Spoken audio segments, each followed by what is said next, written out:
surprised at all. Echo's pretty strong now. He's been banned a number of times too.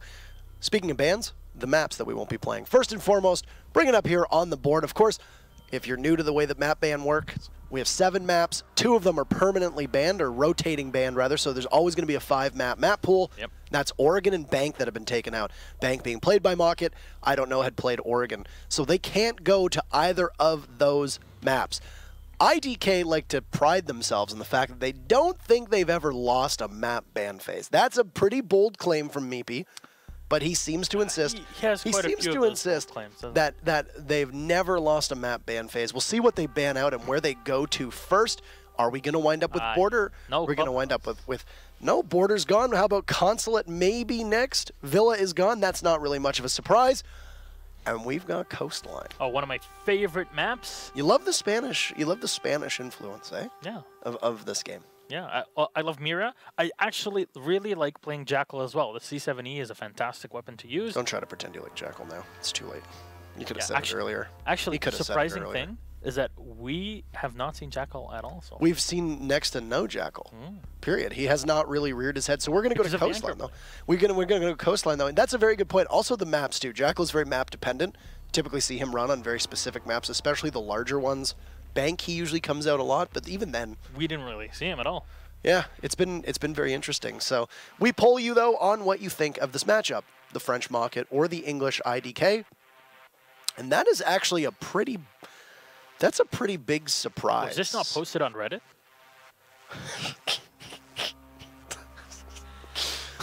People love IDK. I'm very surprised that IDK is sitting down at 26%, especially with the fact that they were able to beat Chaos the other day. So I mean, I am a little interested, but then again, it wouldn't be the first time that the community. Oh, it's swapped. There you go. It was posted on Reddit. There you go. There you go. See, because I was so confused. I was like, I was shocked. There we go. Meepy talked the team up on Twitter again, and I don't know how this is down at 26.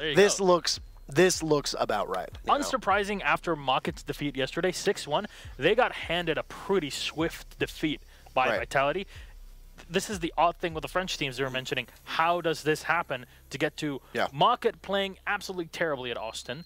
They played fantastic at the French Nationals last weekend, and then online in their first matchup versus Vitality doesn't work out. They also came within 1 round of going to the playoffs last season. If you recall on Cafe, if it wasn't for that Echo drone getting stuck at the very last second, that would have been an easy way for them to round it out and end up winning that round, and then they would have been actually going to land. So Mockit coming very close. They're a team that seems to have some high highs and some low lows, but we'll see how they do on Coastline as we are ready to get into the game.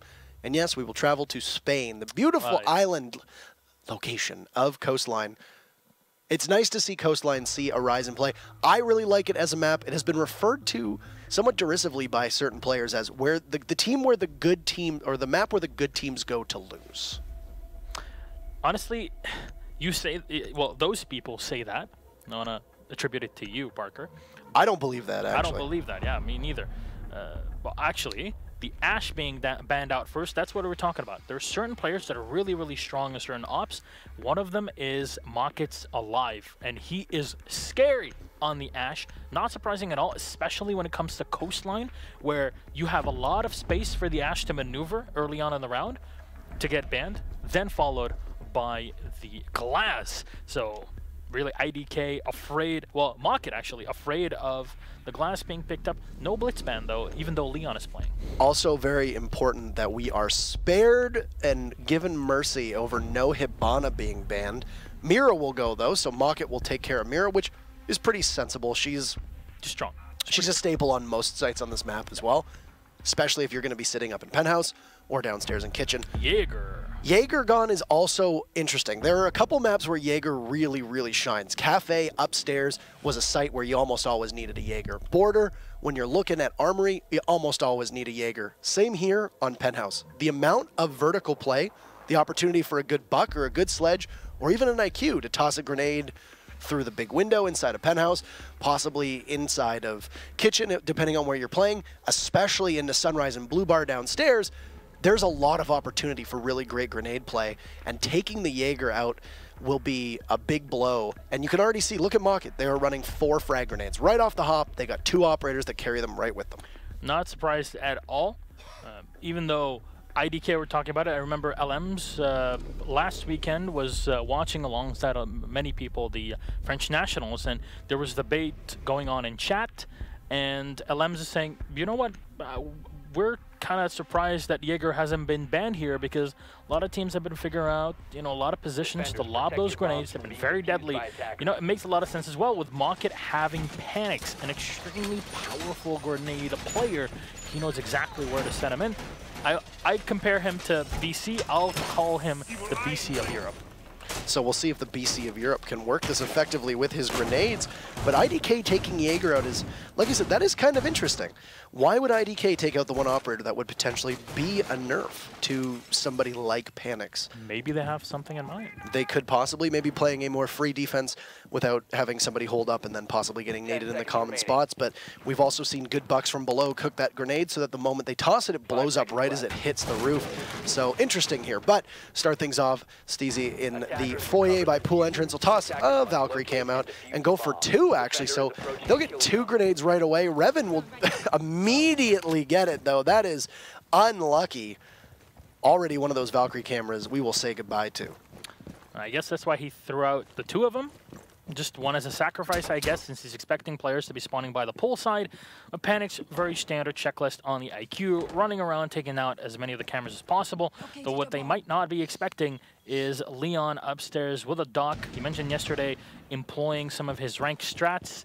So it's very possible we might see it again here as he's potentially looking out for a glass. There's none of them. Well, no operator here being played, of course, because he is banned. So that assumption flies out the window, I guess. Even having somebody with a lower recoil and high rate of fire situated on that roof is a good opportunity. Meepy gets very aggressive looking through the hatch inside a bathroom and will pick off the buck of Voy, and that is not a great start. Leon Gids also getting very aggressive. Leon Gids isn't great. Are you kidding me? He'll take out Panics, and that'll be IDK snagging 2 kills in the first minute and 10 seconds. And Leon Gids going for another, but oh, Revan, a great shot. The Lion there also to give him some cover as the EE1D will possibly freeze them in place. But you lost your dock, but that's okay. Lackey will take some damage, but he'll finish off enemy and Mockit right now, just being thrown to the wolves as they can't even get in the building. They try to push through into the VIP is alive. It just has his drone in, but a big part of Coastline on the attack when we're pushing Penthouse is taking control of that Hall of Fame. And Mockit have had no chances at all to get in there. Every single corner they push through, they get immediately retaliated against. So we see at least Alive coming around from the side where we saw the Vigil getting the kill previously on the IQ. But still maneuvering their way into the Hall of Fame now, Revan. You've got Alive who can't play that R4C of the Ash, so instead they throw him onto the F2 of the Twitch and give him at least a lot of firepower on that operator. And without a Mira, your Twitch drone is not as integral to the assault that you're going to have. Revan will flash in through the doorway of Hall of Fame. 1 E, 1 D will freeze them in place as that's the last one. And Revan will take out Meepy. Has control. Lackey managed to trade off Alive as LMs is there, and Revan completely falls.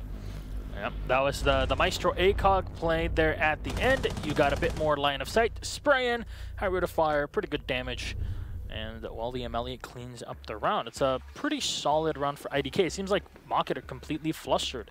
It seems like the best way to deal with Mockit is, just like Vitality did, surprise them at the start of the round, and then they kind of just fluster. Hey, what do we do now? This started the wrong way. It's not according to plan.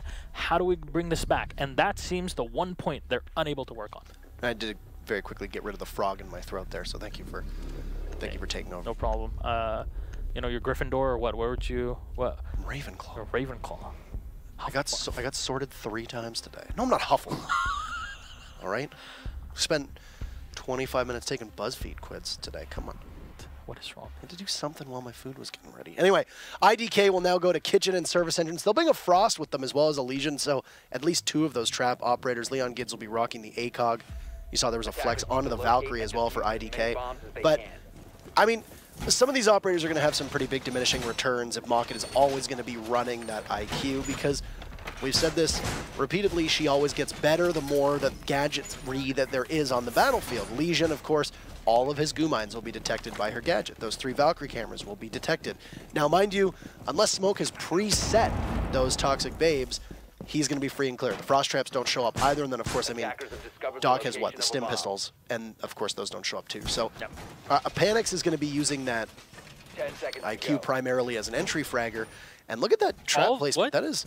Oh, so these are the positions that you usually be using to deny, well, to plant. If you're coming in pushing stock, this is where you're going to be planting.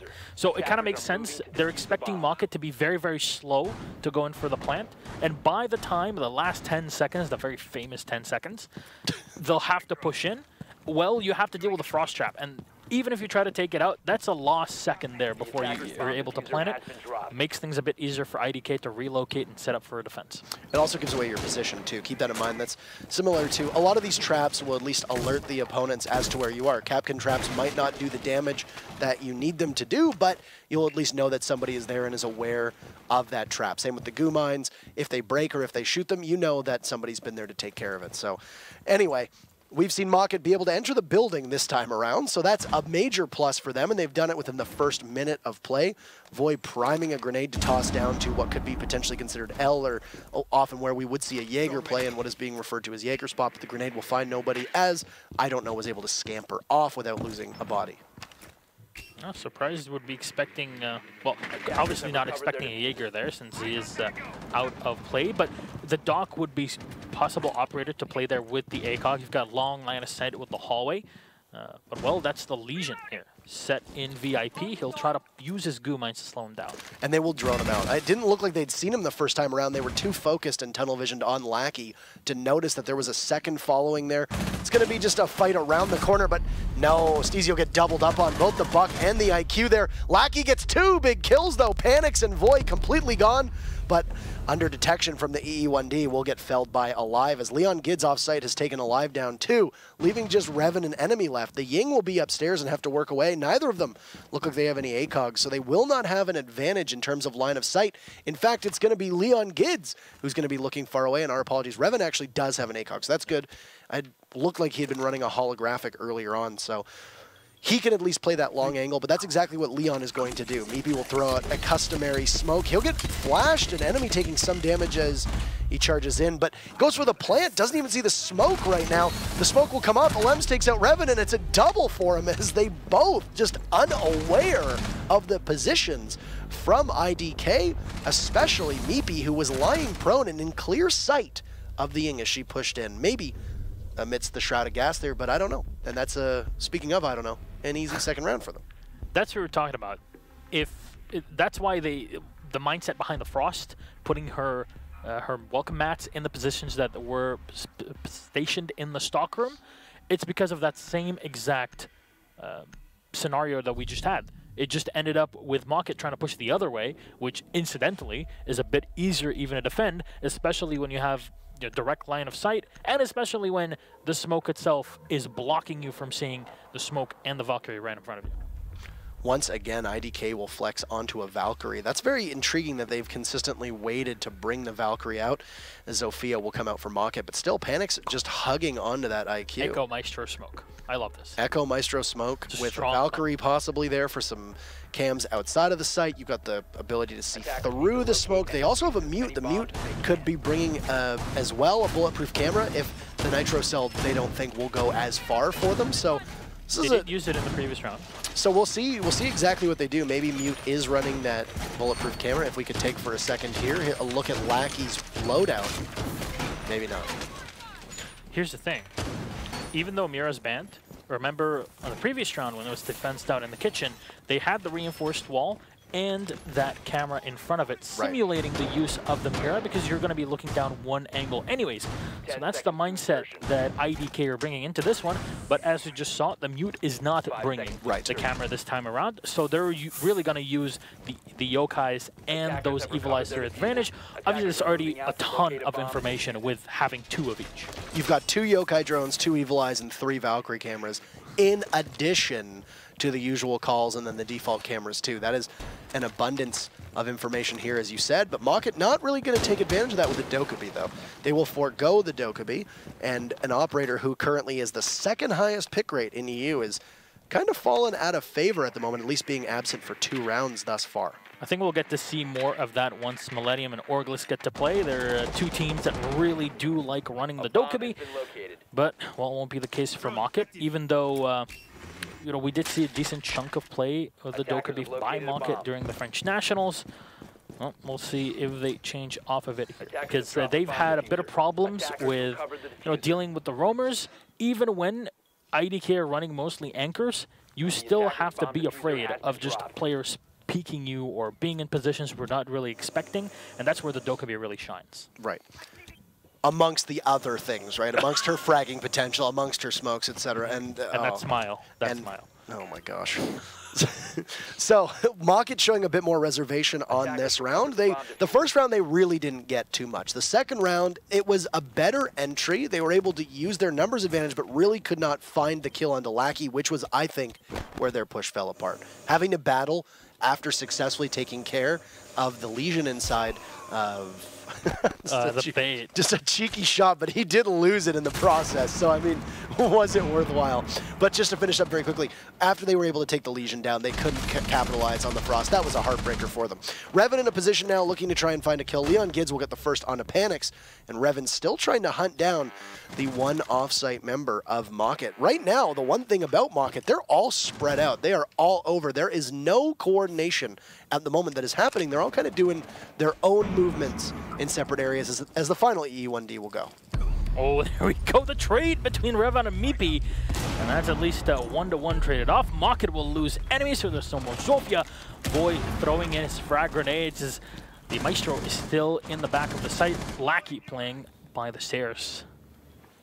It's a powerful position for Alive, though, holding with that fire rate by the big window over top of Billiards, but will instead drop and looking to see if there's going to be a peek. He'll read it very correctly and will light up Leon Gids, the smoke, very far off site, but possibly could, through an open hole, be able to toss up a smoke canister. Alems will find Voy, and that'll leave just Alive, who once again is very far off. He'll dispatch Alems, have to grab that diffuser, but next up on deck is going to be Lackey. He'll get concussed by the Echo drone, and just waiting for the mute to go up. He'll toss the C4, but no, he'll get pushed. Doesn't matter, Lackey is there to have his teammates back. And for the 3rd round in a row, Mockit really not finding anything on these entries, looking a little lost. That hip-fire shot, beautiful shot there. And the mute to finish off the round. Actually got it himself. I thought it had been a teammate helping him with that, but no, that was a solo effort. Yeah, it was an MP5 at the end, right? It was. Yeah, that's a mute. It was. That is. Yeah. That is. Yeah. It was. It was and that is. Can you confirm my confirmation? I can confirm your confirmation. Thank you very much. Well, IDK grabbed the round. That's a 3-0. It's a pretty good start for them, and it doesn't seem like they're going to be changing much of their setup here for the defense. Maybe the Pulse, but Habana will be brought up by Mockit. They are hell-bent on making this Lion work, and I would say that for the most part, the Lion hasn't really been the problem, but they're not entering successfully well enough with the use of his EE1D to be able to get maximum value from that gadget. So I'm a little surprised as to why they keep going for it. Alems, who has been playing that Maestro religiously, looked like he was going to be going on to the Bandit. He'll flex instead, and the 6th pick in the dying seconds, Alive taking care of that Twitch and going to a Ying. So seeing that Ying could have a lot of impact, especially equipped with a flash or a smoke-based operator if you were to run a Blitz or if you were to run a Dokkaebi, because there is no Jaeger, and I think that needs to be repeated here. Those are all free projectiles that you can use. I don't want to quote you on a certain free sentence. No, we don't do that. We don't do that anymore. We'll talk about the anchorage on the site this time around, where the evil eye being set on the site. It's interesting how LM is just opening up a bit of a line of sight through the dresser. You just have, you know, you can rotate obviously the evil eye, so that's why you're destroying the side of the dresser, so you can have a bit of a clearer angle. I wonder where the second one will be set. There's a lot of hidden strategies that are still to be explored, and it's just a normal one in the hallway here by L. Tizzle will just throw up his last Shutterbug. We've been seeing a lot of Valkyrie camps, especially on a map like Consulate, being played inside of the building a lot more than just being thrown outside. I think teams have realized that comboing all of this now with an Echo and a Maestro, much easier for them to collect data. We find so many times teams will throw Valkyrie cameras outside of Consulate, but everybody knows and is ready to look for it, that it's just one of those things where you're going to lose them early to an intelligent IQ, and Panix has been using his gadget to hunt that down you know, the various things and gadget tree in his way. So you toss him outside, he's going to find them pretty quickly, and it's kind of wasted value. So yeah, if you can use them in sight, especially in a point where when the push happens, you're really not looking for those gadgets or those evil eyes or those potential yokai drones, then IQ at that point is focused more on fragging than actual gadget detection. The problem is here, Mockit haven't even been able to break through the lines. The first round, they were able to at least get on the site to go for a plant, but it was all for nothing. So now they aren't even able to find a position where they're set up outside of the site to actually try to push into it. Grenade's going to get thrown in. That clears away the hallway evil eye. Panic's just going to detect possibly the utility that's set on the site. Not going to find anything here as enemy is set up by the main entrance above our favorite Lamborghini corner there, I guess. I believe that's the Lamborghini doorway. Yeah, well, that's the doorway. I believe that's what it's called. Yeah, that's what it's called. Thank you for correcting me there. Hibana's only been used so far twice, and now we'll actually see some usage. We didn't really see any impact whatsoever, and instead of going through VIP, we'll instead use it right here on the back of that projector room, or the back of, I suppose, theater, as it's called, which has actually pushed all of IDK into Penthouse, and has done a great job of taking some of the space on the site away from those defenders. Alive is looking to see if there's going to be any movement from inside of VIP. The Valkyrie of Stizzy is playing inside there, but doesn't bother to peek out. The doorway is barricaded, so not much of a use for the Ying to cover that angle at the moment until somebody decides to move. The Pulse also down below is going to be a difference maker, especially on the site if he goes unchecked. Mockit, no entry frags at all. You mentioned it in the previous round. It's a similar thing here. They're just going to run into the site. You'll see the Maestro be boosted in health just a bit by the Doc, just in case he gets tagged by the wall. The Diffuser will finally get planted here by Mockit. They're on the site with the full 5 players alive. You'll see Alive getting the kill here, but Meepy will refrag to take him down. 4v4 situation as enemy Hibana is playing in the back. They have opened up quite a few angles to play at the back here as enemy will spray in. LMs will win this out as enemy gets to the second one as well. 2v1. Meepy missing the smoke, has to pick it up. Here's on his own versus the two that are both coming up the stairs. Will have to fight against both of them, so one of them lines up. He pulls up the shotgun, has still enough time to play if he can take down the Hibana here right in the hallway, and they're just playing for time. The Hibana will go down, but does Meepy have enough time? He sticks it on the Diffuser, but he needs just a couple more seconds here, as there barely be enough for I don't know, and can they do it? No, they cannot. Mockit take round number 4. Excellent play from the Hibana there to just continuously waste time. Even if you die, you're dying for the team at that point. Don't really need to go for the frag on Meepy so much as you need to play out that clock. And you have to imagine that it was only a second away from Meepy being able to get that. It is a 7-second diffuse time, and he only had about 5 or 6 there. So a hair, and you could see that when he first looked through that Hibana hole, if he had lined up that shot and been able to get all of those buckshots onto the Hibana, that would have been it.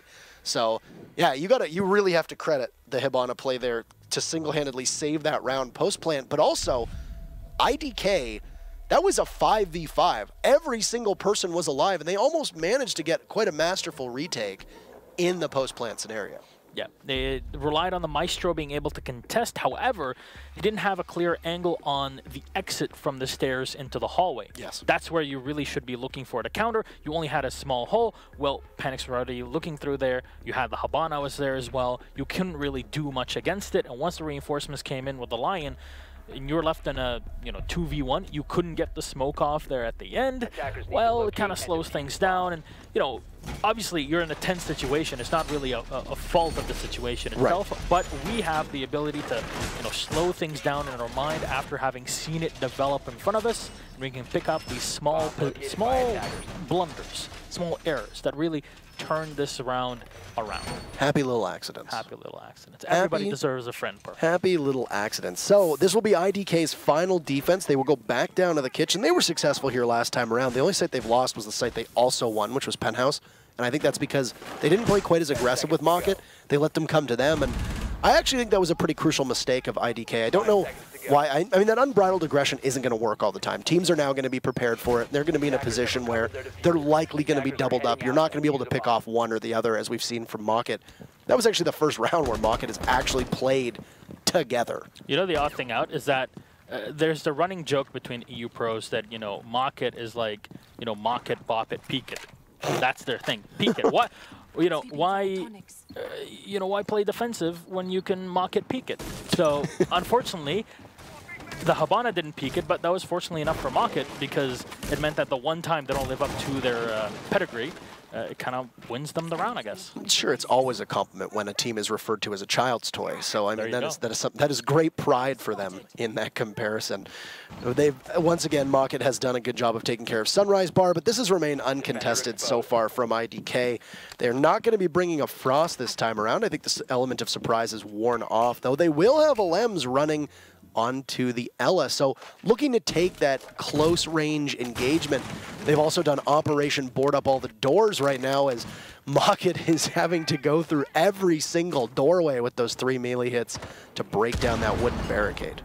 Interesting enough that IDK are not bringing the Maestro this time. An operator that was working very well for them kind of realized that once they're playing for a retake, Maestro isn't the strongest of ops. No, not at all. Comboing with the Echo. Echo is good for, you know, pre-plant and post-plant.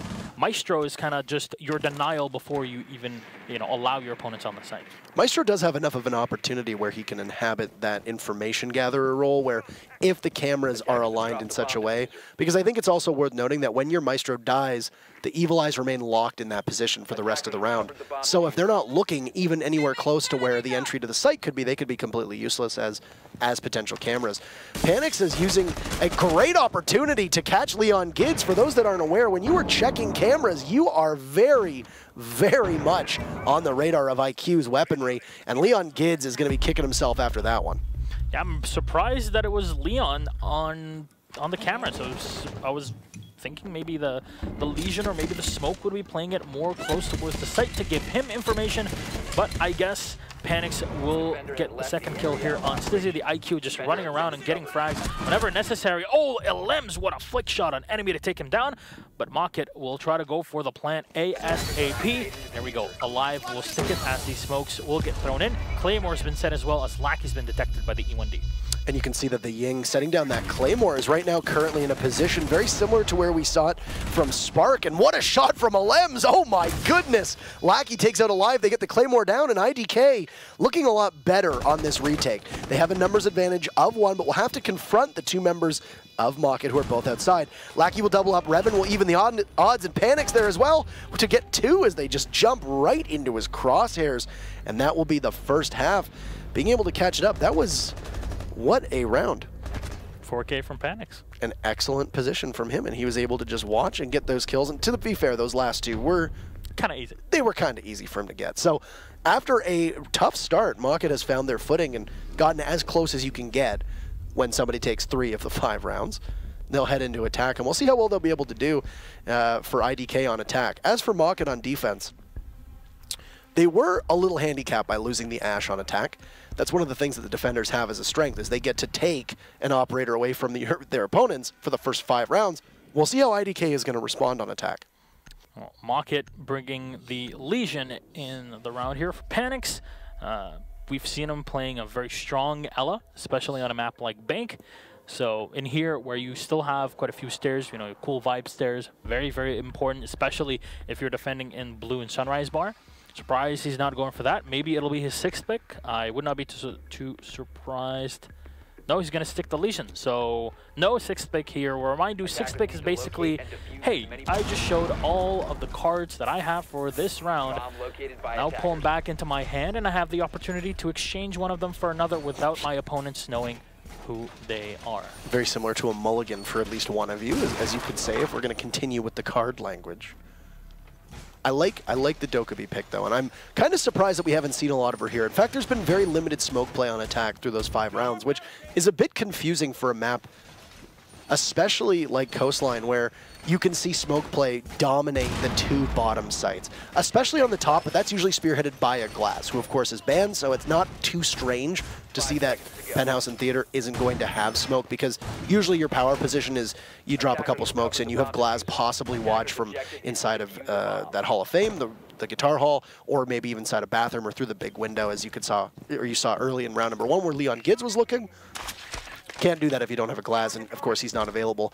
Also, I'm interested to see how this season progresses, how much Evil Eyes play an impact on smoke disappearing. The reason why I say that is because they can see through the smoke, and that's a key advantage that attackers have that's taken away from them. Yeah, definitely a strong bonus that Mr. Maestro gets. At the same time as having Evil Eyes, where he can rotate him wherever he wants. A quick potential plant here from Sizzy that'll fail, and Lackey Alems will follow up with 2 kills. Alems still alive, very low on health. Voy playing in the back of the site. The IQ low on health will go in for the plant. Leon will get 1. A lot of damage done here by Ravana. Leon gets 1 kill, as Voy will turn it into a 2v1. Alliance still has an E1D, even though there's no more logic bombs. Both have been used to get on the site and after the plant. E1D will get used. Meepy watching the angle. Same for the Lion. Go in and the Lackey on the side. V308 to clean the round up, and IDK a swift attack.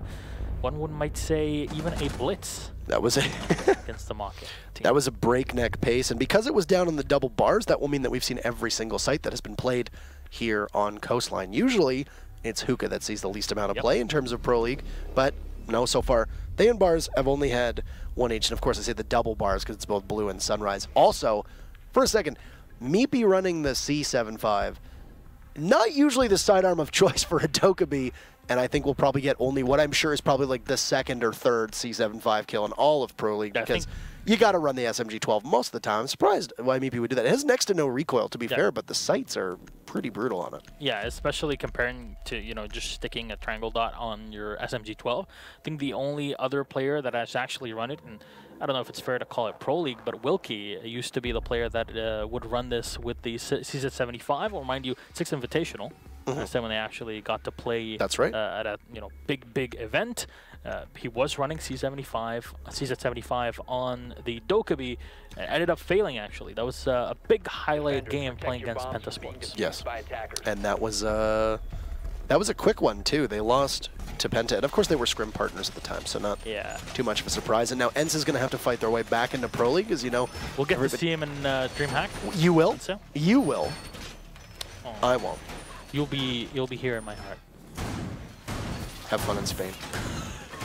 From this day on now for so I'll be back in Canada, just relaxing, you know. So, anywho, right now I don't know is 1 round away from at least securing a draw for their team, which would obviously be an improvement for Mockit. They will need to string 4 in a row every single defensive round from here on out in order for them to get a victory, which is pretty tough for them to do, especially given that they only have 2. But that round was as coordinated for, I don't know, on attack as we had seen from Mockit on the last 2 attacks. So for IDK, that was a really good round. It was a nice swift round. They were able to get in. They waltzed inside of the site. The plant was going down from Steezy really early on. He got killed, and then they just fought to take care of everybody else that walked into their line of fire. So not too difficult for them to just hold on. They've already managed to open up that big window and in a position to hold that angle with a Lem sitting there. This is the ACOG waiting for somebody to push out of theater. Yeah, seems like they're looking for that entry frag, just scouting out the site. No need to overexpose yourself, similar to what we saw Mockit doing when they were on the attack. IDK will just drone in, wait for a kill, and then capitalize on it as fast as possible, go in for a plant. In the meantime, they rely a lot on the IQ running around, doing her job, making sure the defense does not have any extra utility or line of sight or on any of the preparations that IDK are setting up. They'll manage to take care of Hall of Fame now, too, and IDK just being able to waltz right in. One thing that Mockit has not done as well is they are not playing as much of a deep game off-site. Their roam game not as prolific as we saw from IDK. A grenade from Alems will go out and they'll blow up the barbed wire and give them open access. Alive, though, is downstairs, similar to where you would find a pulse play, and he's going to be doing that with a C4 in hand. We don't see it as often as much anymore. And right there, oh, Leon Gids wanders right in. Panics is there to catch him, looking through those bars. Very difficult for the C8 of the Buck to land those shots through those metal bars, which of course giveth but mostly taketh away. Meepy looking through the bathroom. Remember when Meepy was playing on here with the smoke, he got a swift shot on the Buck. Surprisingly enough, the Buck only opened the hatch in this round and then fall back down to the kitchen to deal with any potential roamers downstairs. There's no C4 to be played down there, at least not directly on the kitchen. There is still the Valkyrie that was lurking in the bathroom to set up with Panics. E1D will get used as no calls just yet from Miss Dogaby. Lackey standing upstairs as Stizzy takes a lot of damage entering the site. Go into the penthouse and try to plant, but no, he'll get down by the explosives from below. Enemy will be able to take him out with the smoke, but Meepy still playing the side. He'll run on into sight, and there's nobody really waiting for him in the studio, and he goes in. No, Void turns around with the Ella, gets the kill. Lems will refrag in a 2v2 with 22 seconds left on the clock. We'll have to get this one down here as Lackey is just holding the stairs in the hallway with a Lion. And he goes for the plant, and it'll go off as you had Lackey originally there on flank watch, but both members of the defense are so far away that this is going to be a very dangerous proposition for them to get back. Lackey is just waiting for Panics to wander up, and now Alive is going to have to retake. The newest member of Mockit, no real shot inside as Lems is there holding the angle too. They gave that site away, and that was one of the things that I was commenting on about Mockit earlier on, is that their roam game was structured very oddly. They were playing both bodies downstairs, expecting a push, and they were able to get the kill on Leon Gids.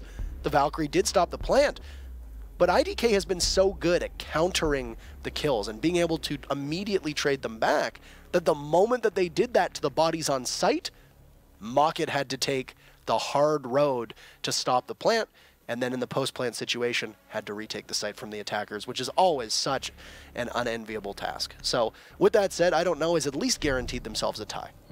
That's a minimum. Again, we'll remind you, we played 10 rounds in our current Pro League format, 5 rounds before, well, 5 rounds on defense, 5 rounds on attack. You know, both teams can switch around.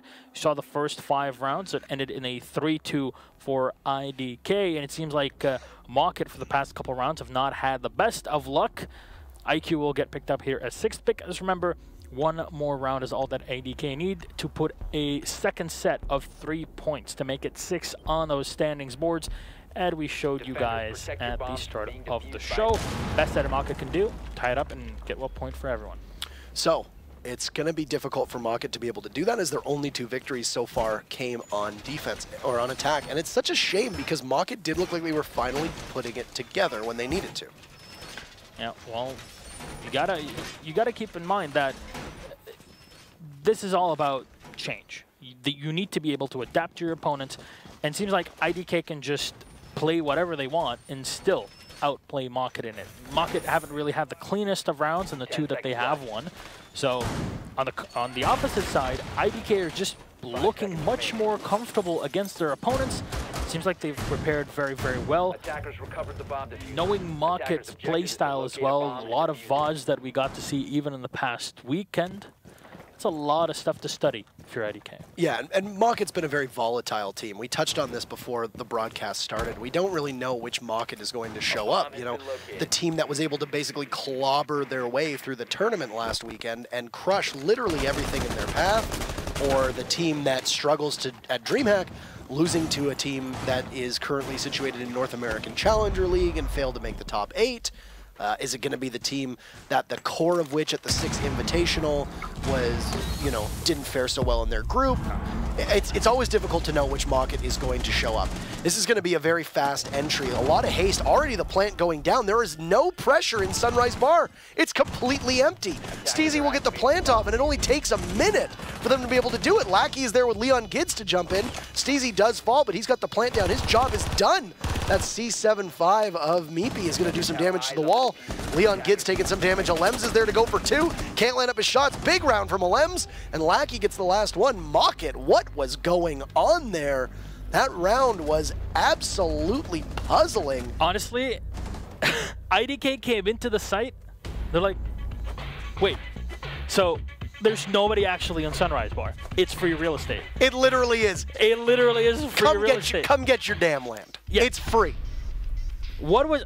Comes with a pool in the back. I have never seen Sunrise Bar so poorly defended. That was, I'm not exactly certain what they were trying to do. Did they know that they were playing Sunrise Bar? I don't want to be too critical of Mockit there, but that is something that you cannot let happen, especially with the fact that IDK has been playing so fast on every round. They've been